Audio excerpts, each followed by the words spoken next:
A very warm welcome. I'm very impressed how many people made it so early in the day to central London, and very warm thanks to the organizers for bringing together this fascinating program and so many interesting people, and particularly for bringing together such an interdisciplinary setup of historians, writers, people in literary studies, people who should normally talk to each other but who very often don't. And we'll exercise this afternoon when I'm, as a historian, supposed to be chairing a panel which is basically a literary panel. So I'm looking forward to the experiment. I think the topic is actually very challenging. First of all, I personally find it very challenging to talk about cosmopolitanism in the Middle East at this very moment, when the political developments are basically very depressing and certainly not going in the direction of cosmopolitanism, and rather are characterized by rather severe violence and certainly by sectarian tensions, even where you don't have the severe violence we're seeing in Syria and Iraq. So it's not a very conspicuous moment, but perhaps it is an important moment to actually remember cosmopolitanism and that there can actually be alternatives to what we're seeing at the moment.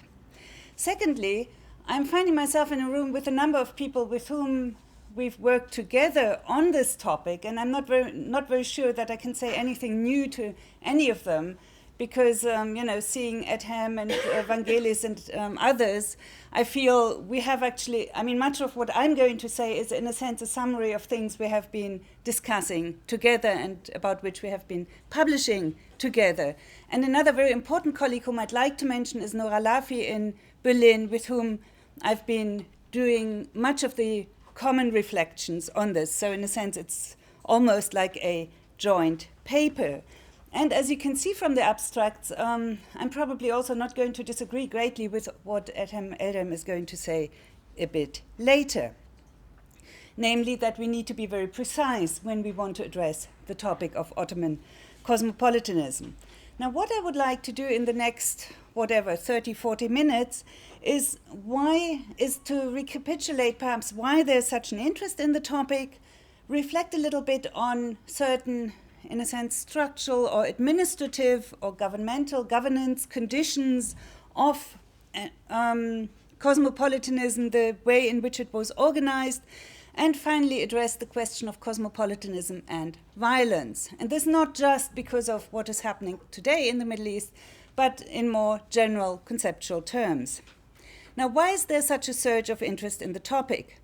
I will not present you with a precise or perhaps even statistical analysis of the reasons, but I think a number of them are quite obvious and it might be useful to remember them. And they're very often more linked with current day debates, or perhaps even 10 years ago or 20 years ago debates, than with a genuine interest in the history or the past as a foreign land. Namely, we need to think about 1990, after the perhaps presumed, I'm not sure, end of the Cold War, when there was a new consciousness of globalization, certainly not the first wave of globalization, I'll come back to that. And besides the much publicized search for new enemies, something which has manifested itself, among others, in Islamophobia, there were also attempts of conceptualizing a new global world order. And in this context, issues such as world citizenship, cosmopolitanism, etc., certainly were very popular. And in this larger historical context, there's a large variety of phenomena which sparked an interest in this precise concept of cosmopolitanism. There was certainly a criticism of nation states and concepts which were transnational, transregional, certainly became very popular. There was a spur in the interest in international networks, supra-international institutions, and in this vein, by the way, among historians, a certain nostalgia for empire popped up, which perhaps also has popped up in the heads of some politicians. There was also a new interest in global cities, or in cities in general, as entities that presumably can exist independently of nation states. There was a promotion of global values and processes of standardization, from human rights to heritage discussions. In the Middle East, we could see a degree of political liberalization, or at least hopes in a degree of political liberalization. At the same time, an increasing Islamic trend and a delegitimization of the nation states, which made it suddenly possible to reconsider the Ottoman Empire in particular. And in that talk, there was talk of new cosmopolitans. Indicative of this trend is perhaps the bibliography of the very useful entry on cosmopolitanism in the Stanford Encyclopedia of Philosophy. There are 58 titles cited on contemporary cosmopolitanism, 51 published after 1990, and 21 cited on the history of cosmopolitanism, and only 2 of these are older than 1990. This, in a sense, shows you the kind of boom for the term. Cosmopolitanism seemed an attractive proposition. It was valued positively. It could also be used as an argument for marketing. For example, if cities could claim, like Istanbul, Mardin tried it as well. Certainly Izmir, Beirut, Alexandria have all tried it with more or less success. Cosmopolitanism was a marketing argument for tourism. It was also linked to a certain nostalgia, or even at times also as a critical argument to criticize regimes or governments that were considered to be intolerant, and there was a recourse to the past and a more cosmopolitan, more tolerant past. And indeed, it is a very attractive concept on the outset. If we think of the cuisine, which is not only very good in culinary terms, but which from the Tunisian brikalöf, or egg burek, to the Balkan cevapcici, seems to unite large parts of the Mediterranean, which Brodel still saw as united, but which since has become rather separated and hopelessly divided. And in a day and age when confessionalism seems to have become the acceptable idiom, and religious segregation and persecution an increasing reality, memory of a past where Muslims, Christians, and Jews lived side by side are indeed a reason for nostalgia and a selling argument, as I mentioned before. And of course, it's notably Northern Europeans who very much enjoy this argument about Mediterranean cosmopolitanism, because in a sense it also helps them to distance themselves from the very actual refugee crisis in the Mediterranean, where we are actually experiencing the very opposite of cosmopolitanism. Do you want to use this? No, I don't think so. Can you hear me? No, I think... Can you hear me at the back? Or okay. Yeah, rather switch it off, perhaps. Don't worry. Now, of course, this is not the first time when there is a nostalgia for cosmopolitanism, and there have been very different trends associated with it. Writers in the early Turkish Republic, when they traveled to the Balkans and reflected on the Balkans, regretted not only the loss of these territories, but also lamented the situation of Muslims in the Balkans, and argued that Christians had been treated much better in the Ottoman Empire than Muslims were in the new nation states. And this might actually have, and this liberalism, this tolerance might actually have backfired against the Ottomans and might have contributed to nationalism on the Balkans. Neither ethnic nor religious tensions had been as acute as after the demise of the empire, and the new nationalisms were accused by these writers as maltreating Muslims. While Turkish authors like Yasar Nabinaye seem to associate what they saw as excessive religious tolerance with Balkan independence, excessive religious tolerance by the Ottomans, and thus in a potential critical light, many modern notions of cosmopolitanism lack the negative or even critical connotations, which were very central, however, at the turn of the century and in the early 20th century. At that time, in our part of the world, cosmopolites were often those who were seen as traitors to the beloved homeland, to the nation, those who propagated internationalist, potentially treacherous ideas, belonged to transnational ethnic or religious groups, and the Jews, of course, notably where I come from in Germany, were singled out as a particularly conspicuous type of traitors, and were then treated accordingly from the point of view of these German nationalists. Present-day criticism of cosmopolitanism of the term cosmopolitanism goes in quite different ways. There are, in current debates of the concept, more often discussions about whom it includes and excludes, and that this should be remedied. Let me quote from Khalid Fahmy, who describes in a recent essay on Alexandria the image shared by many who lament the loss of the cosmopolitan nature of the city.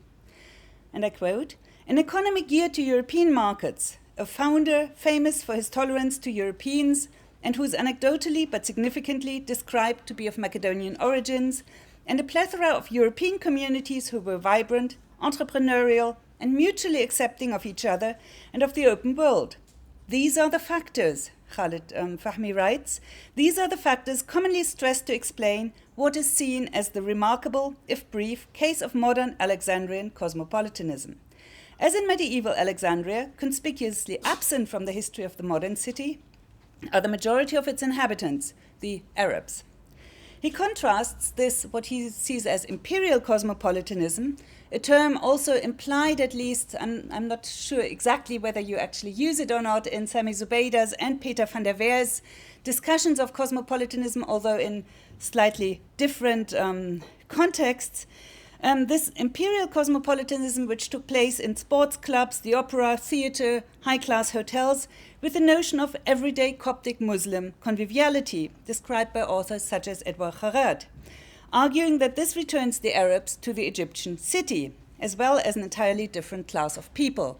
So he basically says the modern notions of cosmopolitanism are only high class and very much geared towards the Europeans, and we need to include the local population much more. Inclusion of hitherto excluded lower classes also is central to the agendas of authors such as Henk Driesen, Will Henley, and Asif Bayat. These authors are more concerned with the inclusion of notably migrant labor. Authors such as Ethem Eldem and Malte Fuhrmann have also drawn our attention to the undesirables of the court records, such as prostitutes, barkeepers, entertainers, and petty criminals, all of which groups which, of course, could be found notably in port cities. So these authors would argue that cosmopolitanism was expressed in everyday encounters from different social classes, which incidentally brings us once again closer to matters commonly discussed under the rubric of conviviality. However, we should also be aware of the fact that the widespread encounter of members of the lower classes in bars and brothels of port cities, as well as obviously in the workplace, was not always a happy affair, as the term conviviality somehow seems to implicate. We always think of happy parties people sitting together in a convivial way in bars and socializing and so on. But this was also marked by often petty violence documented in court records, such as theft, illegal alcohol consumption, rowdiness, and disturbance of public order, sexual assaults, and in extreme cases, murder. Now, I wouldn't go as far as to say that lower-class cosmopolitanism always was violence, as I've read recently in an article, but we certainly have to keep in mind that cosmopolitanism does not mean that everything is always nice and glossy.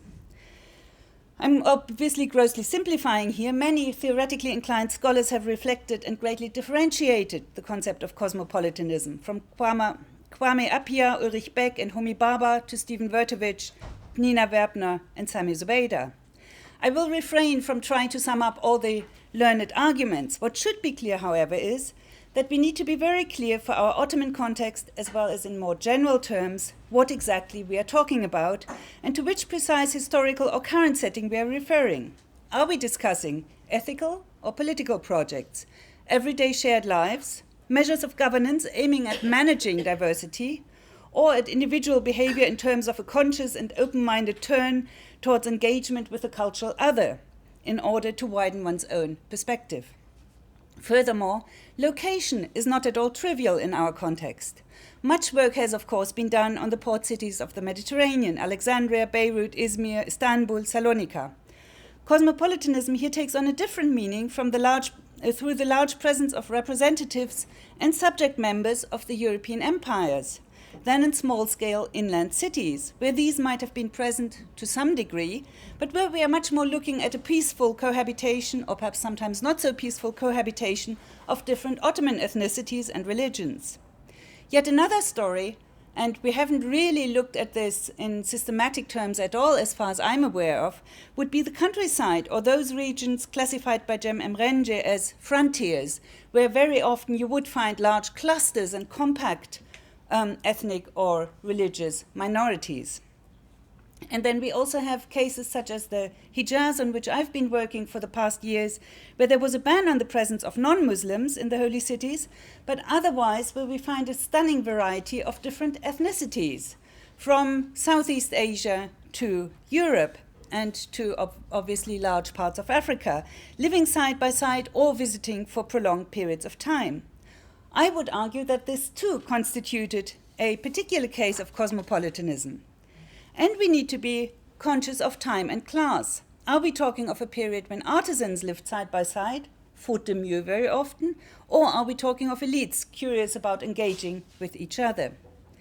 You can see from these comments that I'm not really looking at a philosophical highbrow cosmopolitanism, but I'm rather interested in the features of peaceful coexistence, often based on conviviality. There are certainly in port cities, but also elsewhere, also specific venues we need to look at. I've mentioned some of these, from the high-class hotels to the brothels. And these spaces of conviviality are subject to specific local regulations and policing. For example, in Jeddah, alcohol consumption was allowed, over long tracts of time at least, in closed indoor spaces for foreigners only, but was policed very severely if Muslims were trying to partake, and regularly they did so. However, I would claim that for cosmopolitanism to exist, notably among the more settled populations, there also needed to exist particular types or systems of governance in order to allow for it. And so in the remaining time, I would like to raise a few issues to show how this was arranged, thus taking a perhaps more structuralist approach and claiming that we need to see urban cohabitation in a dialectical relationship with its other, namely urban conflict and violence. The main argument is that in the classical Ottoman system of governance, which was, of course, changed very much over the 19th century, and I'll come back to that, there existed certain structures which, in a sense, allowed for the interaction of different social, ethnic, and religious groups. This obviously was underlaid by a rather hierarchical view of rulers and ruled, so we're not at all dealing here with anything linked to democracy or equality or what have you. It was strictly a matter of organizing urban government and economic activities, not based on any notions of cosmopolitanism. These institutions, which resemble what anthropologist Walter Dostal has called alliance groups, are characterized by overlapping networks of solidarity and mutual responsibility. Obviously, their concrete compositions varied from place to place. So I'm giving you a kind of ideal type which varied greatly and which might also have included other components in other places in the empire. The main components, to my mind, are the quarter or neighborhood, the hara or mahalle, in which people lived. This changed again to some extent with the construction of quarters, usually extramuros, which were no longer built according to the same logic. It was also modified by the new ways of administering the city introduced in the late 19th century. The second such component would have been the guilds, taifa or sinaf, of traders and craftsmen. They did not exist in the same form and shape everywhere, and they were partly later replaced by trade unions, for example, in Istanbul in some sectors, but partly they even continued after the Ottoman times, for example, in the Hijaz until the 1950s, basically. Traditionally, both guilds and quarters were headed by elected sheikhs, elected in the sense of a more or less consensual appointment by agreement. There might have been competing fashions, but it wasn't an election in any modern sense, usually. These sheikhs, or shuyukh, fulfilled certain official duties with regard to state functions and were involved in a number of social responsibilities, from mutual help to mediation.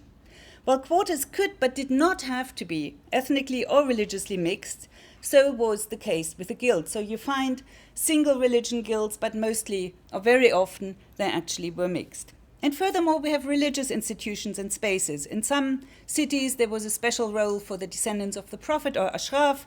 In others, there were Sufi orders, mosques, or for the religious minorities, churches and religious organizations, synagogues, etc.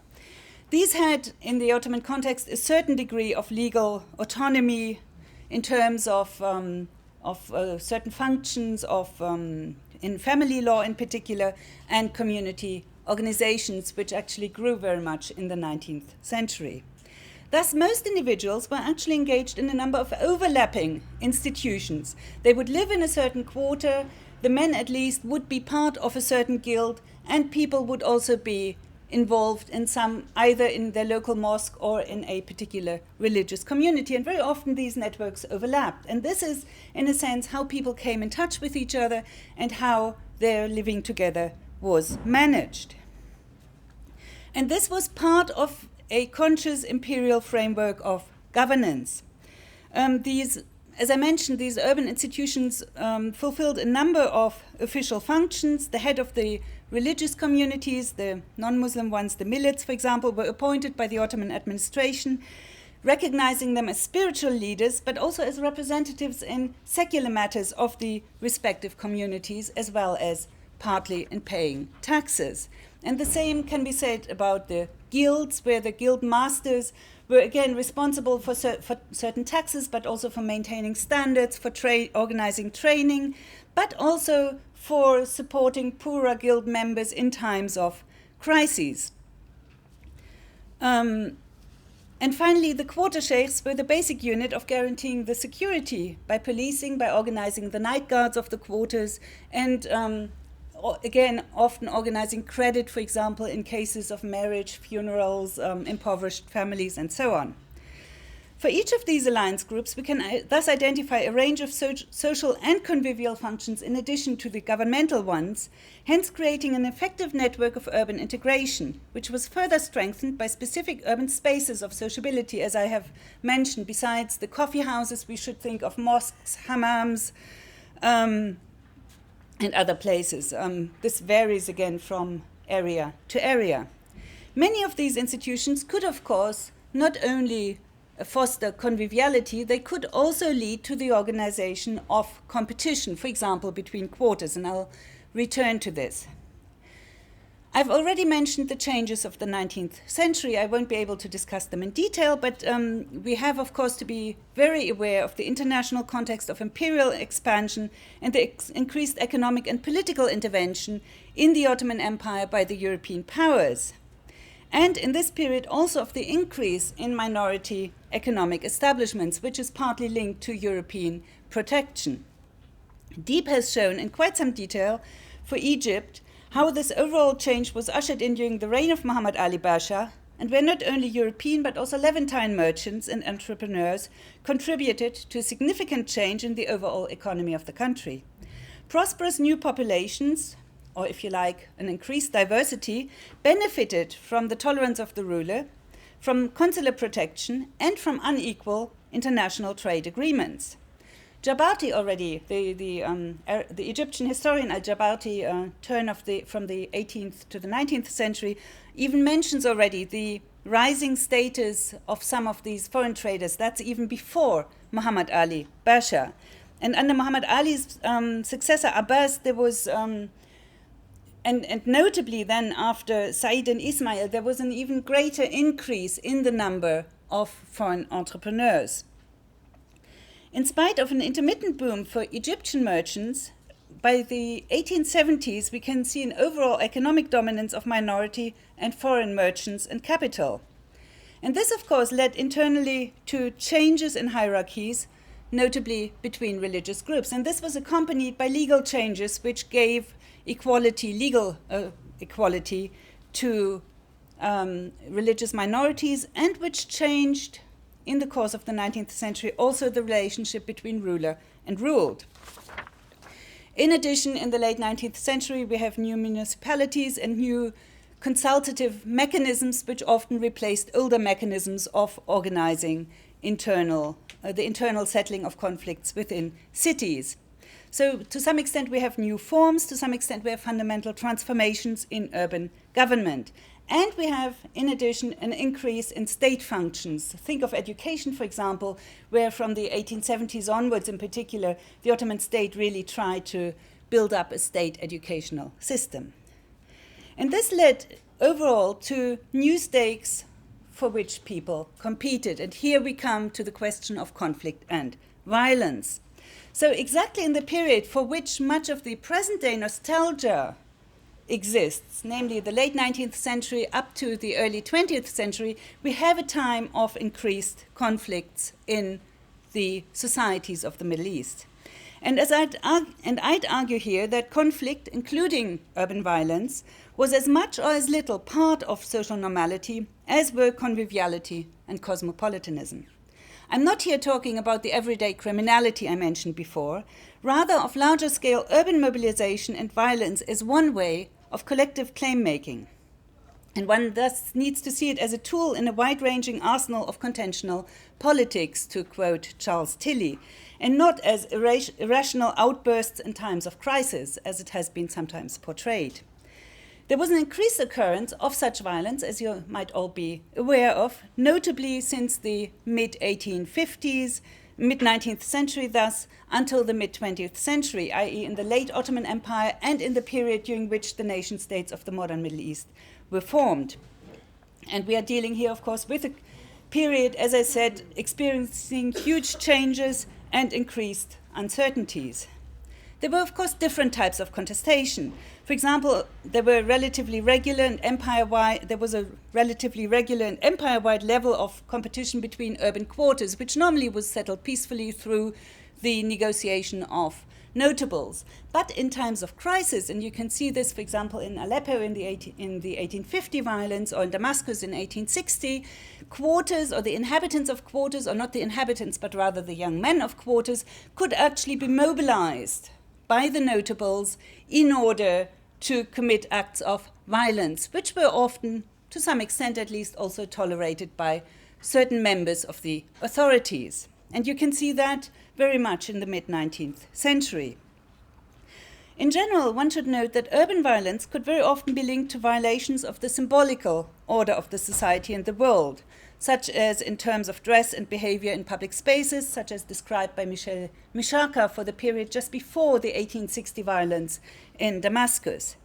Of course, this was linked to the granting of equal citizenship, rights to non-Muslims, which abolished the differential dress orders, a matter not universally appreciated, but underlying was, of course, the economic expansion of Europe, which allowed for the rise of particular groups of Christian entrepreneurs and the large-scale protection of the Christian communities by European powers, which had contributed, as I pointed out in the case of Egypt, to fundamental changes in the economy and thus for changes in the conditions of competition for limited resources.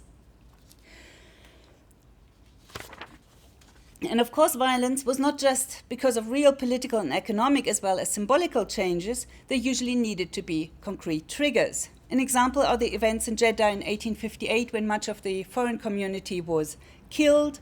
There was competition by Indian merchants under British protection, as well as an Ottoman Empire being forced, notably by the British, to abolish slavery, which was an important branch of the economy in that part of the world in that period. This was the underlying tension, but the actual trigger was the dispute, the rather banal dispute, if you like, between Indian merchants, in which the British consul intervened by insisting that a certain ship had to fly the British rather than the Ottoman flag.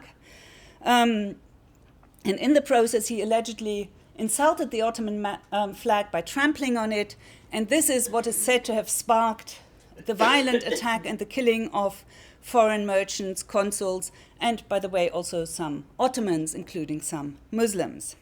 So you can see here the very different levels which had to come together in order to spark acts of violence.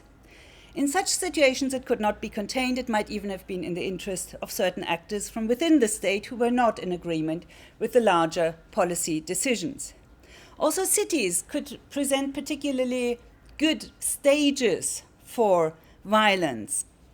This argument has been developed by Florian Riedler with regard to the 1896 massacres of Armenians in Istanbul, where there had been conflicts in Armenia, but then both Armenians and the Ottoman state actually used Istanbul as a very well-known, very well-connected place in order to stage their conflict with the hope of attaining international support, with, of course, disastrous results.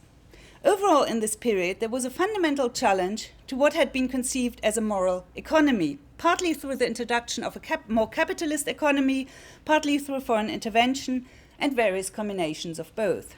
This makes one think of Linda Darling's considerations regarding the dramatic changes in political thinking and the dissolution of the link between political power and social justice. And in a sense, this leads us to the strain theory of social movement, and in a sense also disregards older systemic and inbuilt violence between different urban factions or, as I mentioned before, urban quarters, and etc., which I haven't really discussed because they were not quite so crucial to the dissolution of what might be seen as the cosmopolitan order of the Ottoman Empire. The period of the mandates and protectorates, as well as the early nation states, was in many ways a continuation of this period of strain. It fostered notions of national identity which were often contrary to multi-ethnic and multi-religious cohabitation. Let's again take the case of Turkey, where we not only have the massacres of the Armenians during the First World War, but also prior to that already, population exchanges with the Balkans, and afterwards the large-scale population exchange with Greece, which in the end led a secular state, Turkey, to be at the same time also a very Muslim state, and thus, in a sense, completely reset the balance and, in a sense, lead to some kind of, you could say, ethnic or religious cleansing. And you have very similar processes in other parts of the Middle East as well. In other cases, you also had economic nationalism. Let's again think of Egypt. In 1920, the Bank Misr was founded, which was indicative of local merchants' attempts to wrest control from the minorities. In the beginning, they weren't terribly successful. By the 1930s, Bank Misr actually had to ask for foreign capital for lack of Egyptian investment. But it's a time when Egyptian nationalism starts to rise and where the minorities already start to leave the countryside and move to the big cities because their local economic niches were filled, and quite consciously so, by Egyptian Muslims. This was a rather slow process initially in the 20s and 30s, as I said, but the real change came after the Suez War of 1956, when Nasser very consciously pursued economic policies of nationalization and hence of British, French, and Jewish businesses, and thus led to the large-scale, at times flight, at times expulsion of these groups, and thus also of large-scale Christian minorities, Jewish minorities leaving Egypt. Let me conclude by saying that I've tried to look at three distinct historical stages: the original, well, not the original, but the Ottoman Empire prior to the 19th century, the 19th and early 20th century, and then this last stage. I've argued that we need to describe precisely what we mean when we are discussing cosmopolitanism in terms of content, of place, and of time, and that we need to consider the conditions under which peaceful cohabitation is possible, or under which conflicts become so overwhelming that they turn into violence and hence also into increased segregation. I would still argue both are part of the political game, political normalcy, but if we want cosmopolitan values to persist in a sense, there have to be particular conditions which allow for a peaceful settlement of conflicts. And thank you.